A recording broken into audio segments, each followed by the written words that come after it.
পূর্বাঞ্চল রেলপথে তেল চুরি। সোমবার আখাউড়া রেলওয়ে পুলিশ হাতে নাতে জব্দ করেছে 230 লিটার তেল। তবে পালিয়ে যায় ট্রেন চালক সহ চক্রের সদস্যরা। এই ঘটনায় চালক পরিচালক সহ 8 জনকে আসামি করে মামলা করা হয়েছে। তদন্তে নেমেছে প্রতিনিধি দল। সোমবার রাত আনুমানিক 12:15 আখাউড়া রেল জংশনের কাছে কোড্ডা এলাকা। ঢাকামুখী দাঁড়ানো তেলবাহী একটি ওয়াগন, সেখান থেকে রাতের আধারে চলছিল জ্বালানি তেল চুরি।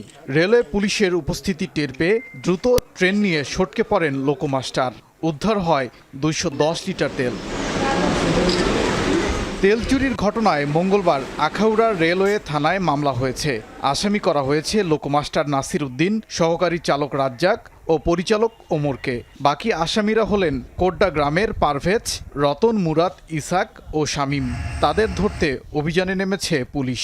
ট্রেন আপনার যখন গ্রিন লাইন থাকে সে কোথাও থামার কথা না, অথচ ট্রেনটা থামানো তখনই আমাদের সন্দেহটা আরও প্রবল হয়। আমরা স্পটে যাই, তখন যেটা এলেন আমাদের দেখে দ্রুত গতিতে জায়গায়, অথচ একটু আগে কিন্তু তার কি ছিল, ইঞ্জিন মানে স্টপ করা ছিল, লাইট অফ, সাথে সাথে সেই ইঞ্জিনের গতি বাড়িয়ে দ্রুত ঘটনাস্থল ত্যাগ করে।